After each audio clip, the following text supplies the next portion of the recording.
Bahasa ini memiliki aksara khas, lontara, dan mencerminkan nilai budaya seperti siri, nabace. Meski masih digunakan, bahasa ini mempunyai atau memiliki tantangan terhadap pelestarian akibat modernisasi.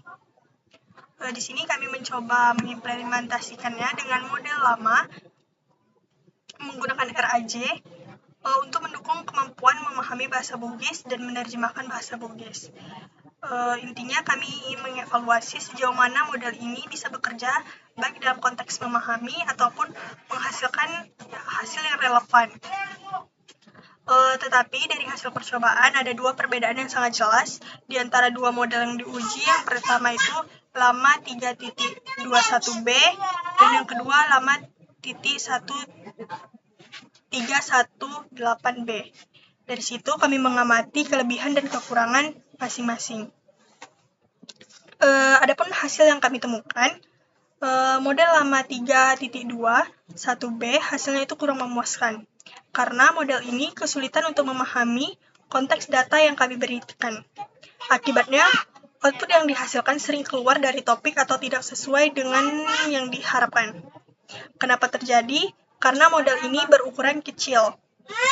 Model 1B memiliki 1 miliar parameter yang membuatnya kurang mampu menangkap pola sempurna dalam bahasa, apalagi ketika berhadapan dengan bahasa asing dan konteksnya kurang spesifik.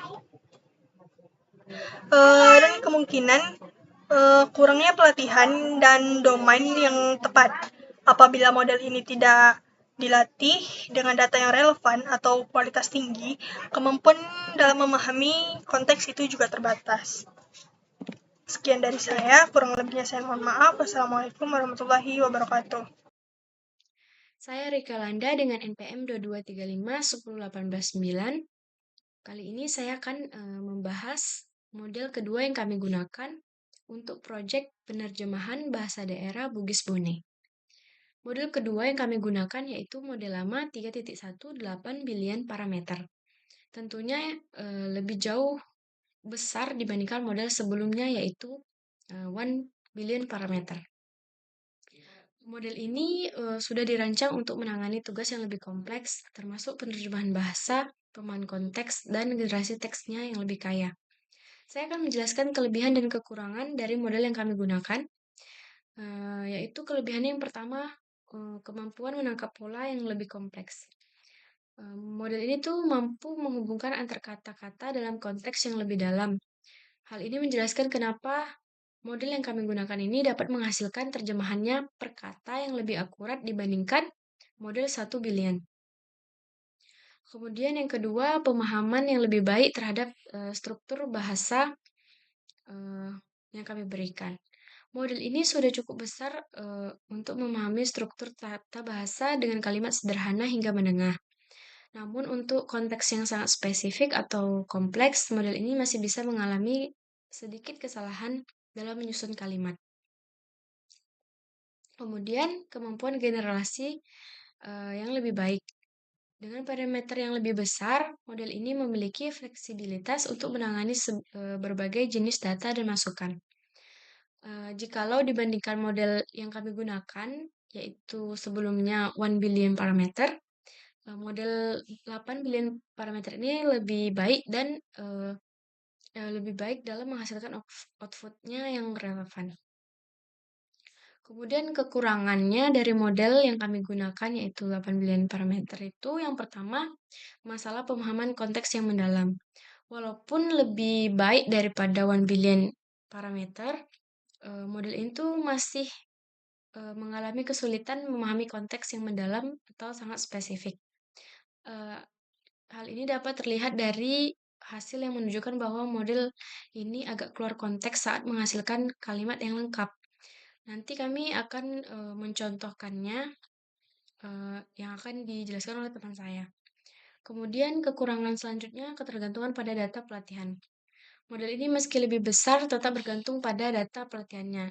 Jika data pelatihannya tidak cukup mencakup variasi bahasa asing atau bahasa yang kami berikan yaitu Bugis Bone, tentu hasilnya bisa sedikit menyimpang. Kemudian terakhir, kekurangan dari 8 pilihan parameter ini tantangan dalam mengatasi nuansa bahasa.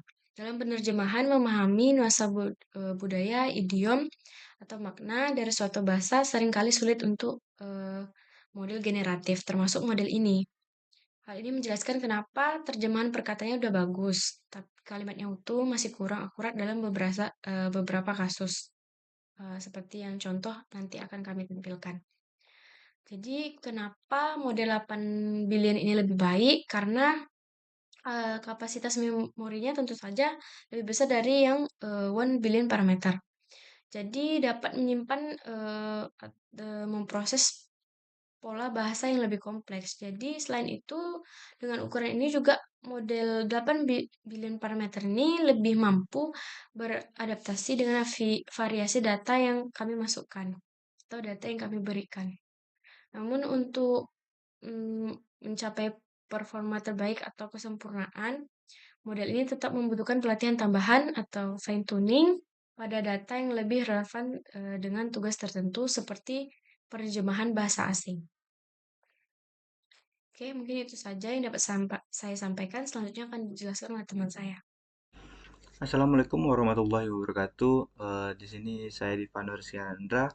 Saya akan mendemokan translate atau kami kan proyeknya yaitu menerjemahkan bahasa Indonesia ke bahasa Bugis. Jadi di sini saya akan mendemokan untuk eh, pengimplementasiannya. Di sini kami menggunakan database Bugis. Di sini berisi banyak dataset. Mungkin ada 20 dataset yang masing-masing data itu berisi sekitar 45 baris.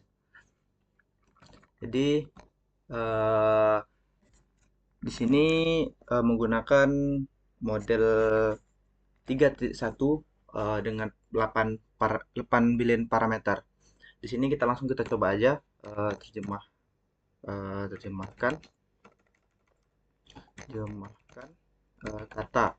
Di sini kita akan mulai dari kata. Mungkin kita ada kata laut dalam database yang kita dataset yang kita buat. Mungkin langsung aja kita cek.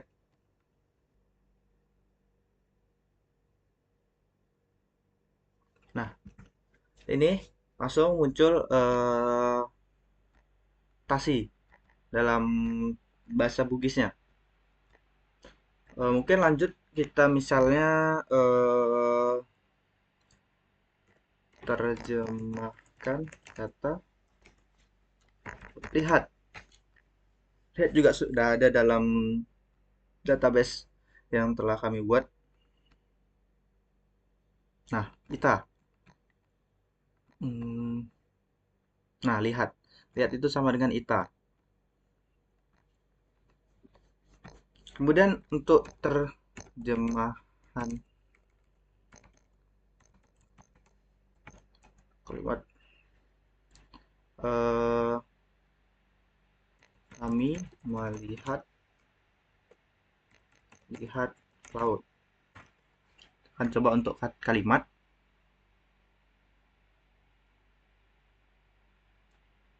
Nah, kalau untuk kalimat dia memang agak keluar jalur seperti yang kita lihat.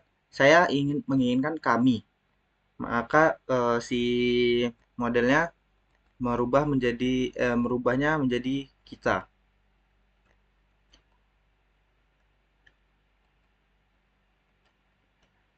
Nah, untuk selanjutnya mungkin untuk kalimat ya, terjemahkan.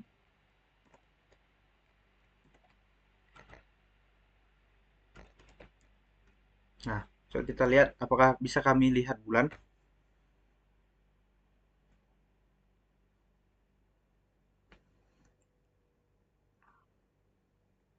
Nah, seperti ini. Dia akan keluar jalur kalau untuk kalimat. Kenapa begitu? Karena model ini belum di fine tune atau belum dilatih sehingga dia belum mengerti tata bahasa dari Bugis tersebut. Jadi eh, untuk lama 3.1 dengan 8 billion parameter untuk kata bisa kita gunakan, namun untuk kalimat kurang efektif karena lama 3.1 ini belum bisa mengikuti tata bahasa dari Bugis tersebut, atau mungkin masih keluar jalur lah, masih menggunakan database luar selain database yang kita dataset yang kita gunakan.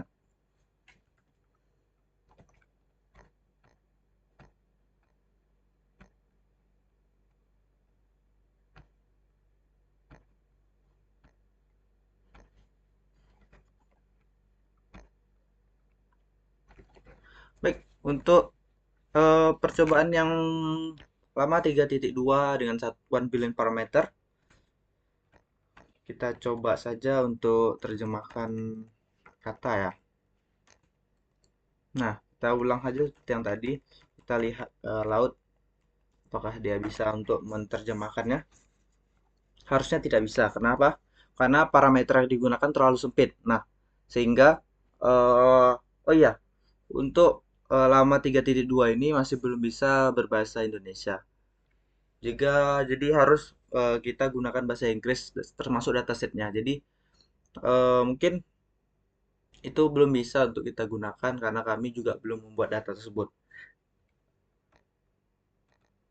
Nah, coba kita ulang lagi. eh Lihat. Wah, salah.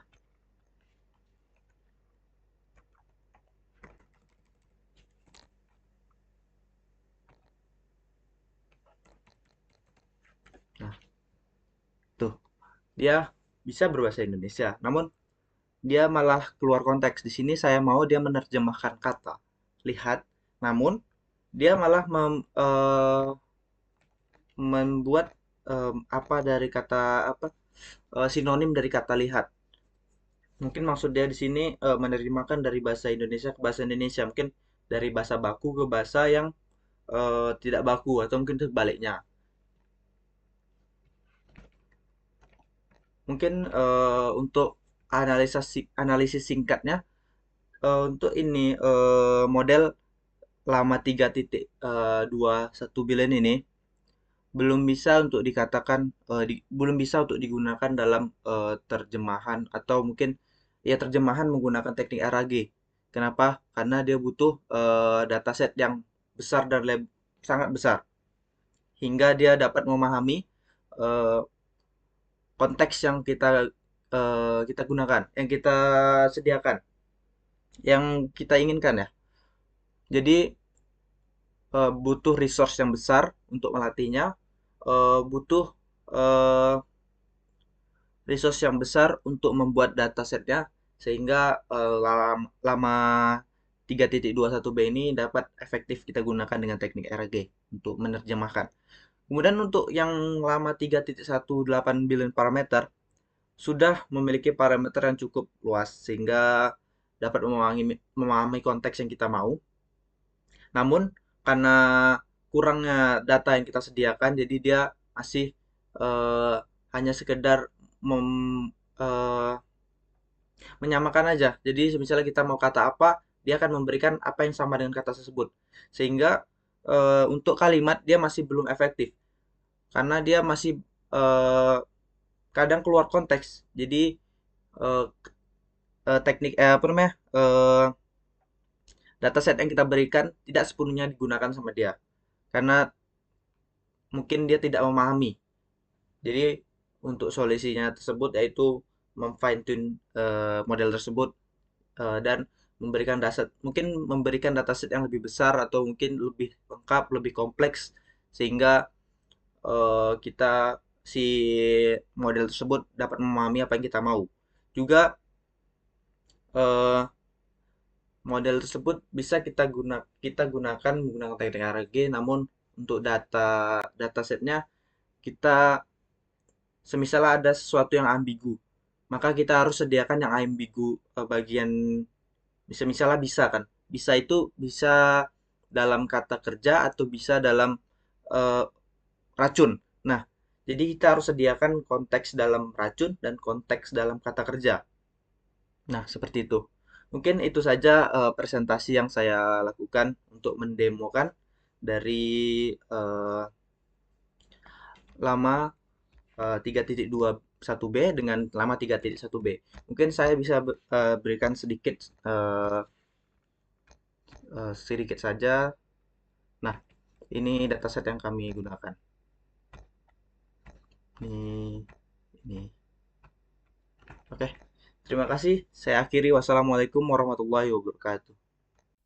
Perkenalkan, nama saya Rivalia Sadrina, NPM 223510640. Di sini saya akan melanjutkan presentasi yaitu tentang hasil analisis dari kedua model yang sudah didemokan sebelumnya. Nah, di sini saya dapat menganalisis penyebab masalah dari yang kami dapatkan dari kedua model yang digunakan, yaitu model lama 3.2 dengan parameter 1 billion dan lama 3.1 dengan parameter 8 billion. Nah, untuk lama model 3.2 1 billion itu saya kilas balik lagi, masalahnya itu model ini nggak bisa sama sekali memahami konteks dari data yang diberikan. Nah, outputnya pun yang didapatkan pun sangat berbeda jauh atau dihasilkan sangat jauh dari yang diharapkan. Nah, kemungkinan penyebabnya itu yang pertama itu ukuran model terlalu kecil. Nah, model dengan parameter 1 miliar ini mungkin terlalu kecil untuk menangani tugas penerjemah yang kompleks, terutama jika bahasa sumber dan target memiliki struktur yang berbeda. Lalu selanjutnya kurangnya data pelatihan. Mungkin model ini belum dilatih dengan cukup data bilingual yang berkualitas tinggi, sehingga kesulitan dalam memahami nuansa dan konteks bahasa. Lalu selanjutnya RAG tidak optimal. Di sini implementasi RAG mungkin belum cukup efektif dalam menghubungkan informasi dari basis pengetahuan dengan input pengguna. Lalu untuk model selanjutnya, model yang kedua 3.1 dengan parameter 8 billion. Nah, kemungkinan hasil dari demo tadi yang bisa kita lihat itu terjemahan perkataannya itu cukup baik. Tetapi jika kami mencoba menerjemahkan kalimat secara keseluruhan itu masih keluar dari konteks. Nah, didapatkan kemungkinan penyebab dari masalah itu. Yang pertama itu fokus pada terjemahan kata. Nah, model ini mungkin terlalu fokus pada terjemahan kata per kata, sehingga mengabaikan struktur kalimat dan konteks yang lebih luas. Lalu yang kedua itu kurangnya pemahaman konteks. Meskipun lebih baik dari model sebelumnya, model ini mungkin masih kesulitan dalam memahami konteks yang lebih kompleks seperti idiom, sarkasme, atau nuansa budaya. Lalu yang ketiga itu RAG belum sempurna. Mungkin implementasi RAG masih perlu disempurnakan untuk memberikan konteks yang lebih relevan.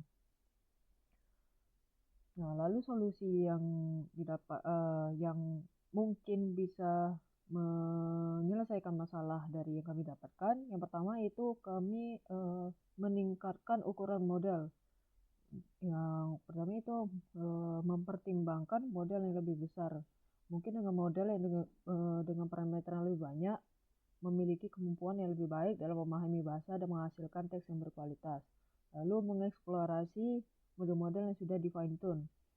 Maksudnya di sini mungkin dari beberapa model lama yang lain sudah di fine tune khusus untuk tugas penerjemahan. Sehingga dari model-model lain mungkin bisa memberikan hasil yang lebih baik tanpa perlu pelatihan ulang yang ekstensif. Lalu solusi yang kedua yaitu perbaiki kualitas data pelatihan. Nah, yang pertama itu gunakan data bilingual yang berkualitas tinggi. Maksudnya yang di sini data pelatihan itu mencakup berbagai bahasa, domain, dan tingkat formalitas. Lalu yang kedua itu mempertimbangkan data yang sudah diproses. Misalnya di sini adalah data yang sudah dibersihkan dan ditokenisasi dapat meningkatkan efisiensi pelatihan. Misalnya itu dari data yang sudah dibersihkan itu data yang kami berikan, file yang kami berikan itu di dalam data yang di dalamnya itu sudah rapi sehingga model dapat memahami pertanyaan yang sudah diberikan berdasarkan dan menjawab berdasarkan file yang telah diberikan. Lalu selanjutnya itu ada optimalkan implementasi RAG. Pertama itu pilih basis pengetahuan yang relevan. Nah, pastikan basis pengetahuan berisi informasi yang relevan dengan domain dan bahasa yang ingin diterjemahkan. Nah, file yang dipilih itu ya tentunya terjemahan dari bahasa Bugis ke bahasa Indonesia. Lalu sesuaikan teknik retrieval. Eksperimen dengan berbagai teknik interval untuk menemukan informasi yang paling rapat dengan input pengguna, lalu meningkatkan kemampuan penalaran. Kita di sini melatih model untuk melakukan penalaran yang lebih kompleks agar dapat menghasilkan output yang lebih koheren. Lalu yang terakhir, solusi terakhir yaitu evaluasi metrik yang tepat. Nah, maksudnya di sini di dalamnya ada 2 poin lagi, yaitu jangan hanya mengandalkan BLEU. Metrik BLEU hanya mengukur kesamaan kata, tetapi tidak dapat menangkap kualitas terjemahan secara keseluruhan. Lalu gunakan metrik yang lebih holistik, maksudnya itu mempertimbangkan metrik seperti Meteor atau Roach atau Human Evaluation untuk mendapatkan penilaian yang lebih akurat. Lalu untuk solusi lebih lanjutnya di sini, yang pertama itu analisis kesalahan. Di sini untuk menemukan solusinya itu kami melakukan analisis lebih mendalam terhadap kesalahan yang dihasilkan oleh model untuk mengidentifikasi pola dan penyebabnya dari masing-masing model, atau nanti bisa lebih di searching lagi ke model-model yang lebih besar. Yang selanjutnya itu eksperimentasi, mencoba berbagai kombinasi hyperparameter, arsitektur model, dan teknik pelatihan untuk menemukan konfigurasi yang optimal agar hasil yang dikeluarkan itu sesuai dengan harapan kami. Lalu untuk visualisasinya, ini menggunakan teknik visualisasi untuk memahami bagaimana model memproses informasi dan membuat keputusan. Nah, mungkin dengan melakukan perbaikan-perbaikan di atas, mungkin bisa diharapkan dapat membangun sistem penerjemahan bahasa yang lebih akurat dan berkualitas tinggi. Nah, kesimpulan yang dapat kami ambil dari percobaan dan analisis penerjemah bahasa Bugis ke bahasa Indonesia, di sini kami menarik kesimpulan, model 3.2 dengan parameter 1 billion terlalu kecil untuk menangkap kompleksitas bahasa Bugis Bone, sedangkan model 3.18 billion memberikan hasil yang lebih baik tetapi kurang efisien. Ke depan, fokus mungkin perlu diarahkan pada penggunaan model dengan ukuran sedang yang dioptimalkan dengan data berkualitas dan teknik pelatihan efisien. Nah, proyek ini memiliki potensi besar untuk meningkatkan pelestarian bahasa Bugis Bone melalui teknologi penerjemahan jika kendala diatasi dengan pendekatan yang terfokus. Sekian presentasi dari kelompok kami. Jika ada kesalahan, mohon dimaafkan. Wassalamualaikum warahmatullahi wabarakatuh.